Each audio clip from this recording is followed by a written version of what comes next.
Hi everybody, I'm recording a tiny little snippet of a video about the Brother JX2517. Excuse me, I'm having some really bad seasonal allergies. Anyway, I was having trouble with getting the top thread to catch the bottom thread from around the bobbin. It wasn't catching it at all. It was just coming up and down. So I knew that that was a problem with the timing upon further research. Okay, so I removed the faceplate, which is usually sitting at the top here. I don't remember where I put it. And the bobbin case. See, bobbin case. And I removed it, and I was able to see that it was not catching the thread there in that little lovely little notch there. See it right there? Okay. The issue I was having was, I'll show you here.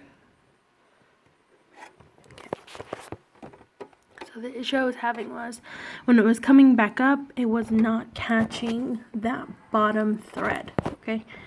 So I found an awesome video from a dude on YouTube. Yes, I said dude. Shut up.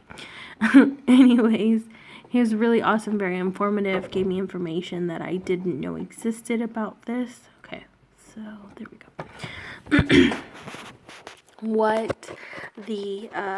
What needs to be happening here is when you notice things like that happening, that you would notice that the timing is off, is that notch is not anywhere near there. So there with the needle at the bottom, it's supposed to be starting off at that section there that you see. If it's not there, your timing is off, you should fix that, okay? So the way you do that is you remove the screws from the back of the machine, okay?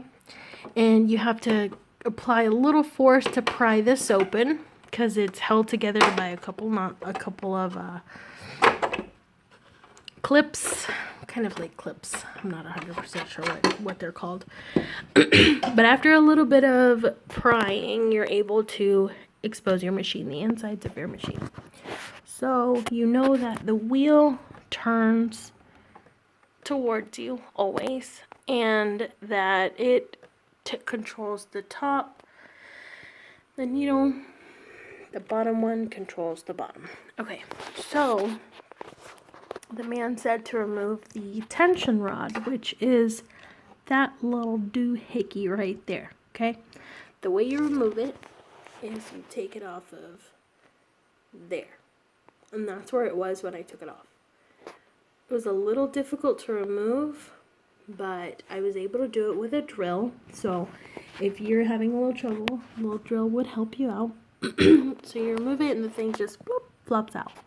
So what that tension rod does, it creates the extra tension here. Sorry, let me blur that out. Okay. Extra tension here to give it that extra tension, that's what it is, so that it doesn't leave your thread loose, okay? So you have to put it back exactly how it was. So again, right there, remove it from there. Takes quite a bit of strength because it is a tension rod. And this just flops out and you're able to remove that bottom band there. See the thicker bottom band? You're able to just pry that off. And you're able to slide this around after that's done. Slide this case around, okay? You want to make sure that when you are sliding it, that your needle first is in the downward position. So, again, see? It's looping. It caught it. It's awesome. Okay, so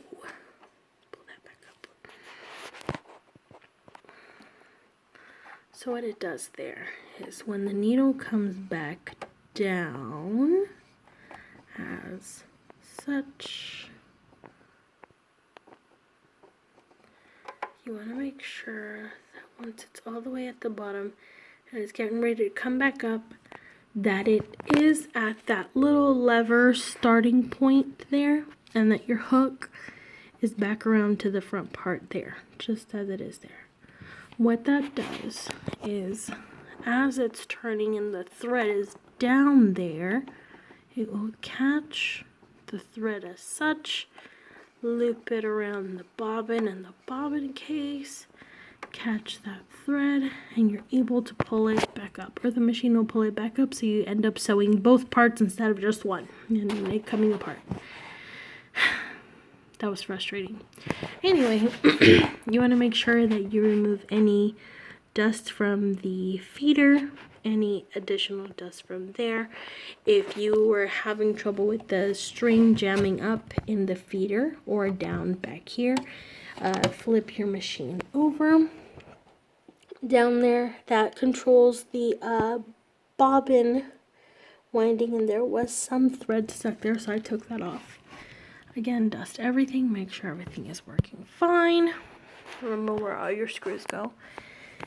Put the band back on there, just slide it back on after you get it in position. And then you place the tension rod back in there. And what I did is I tightened it up. First here, okay, at the end.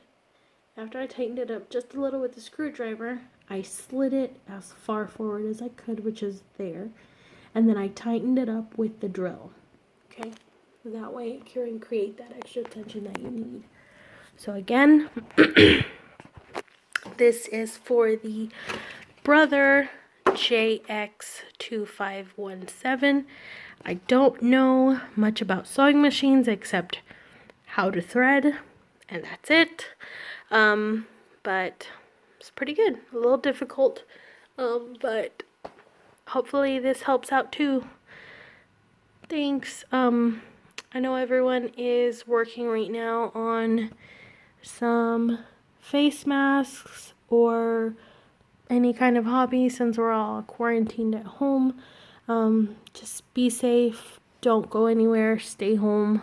It's not necessary to go anywhere, and if it is, just one person, 6-foot rule. Please, please, please, please be safe, everybody. Okay, thanks. Bye.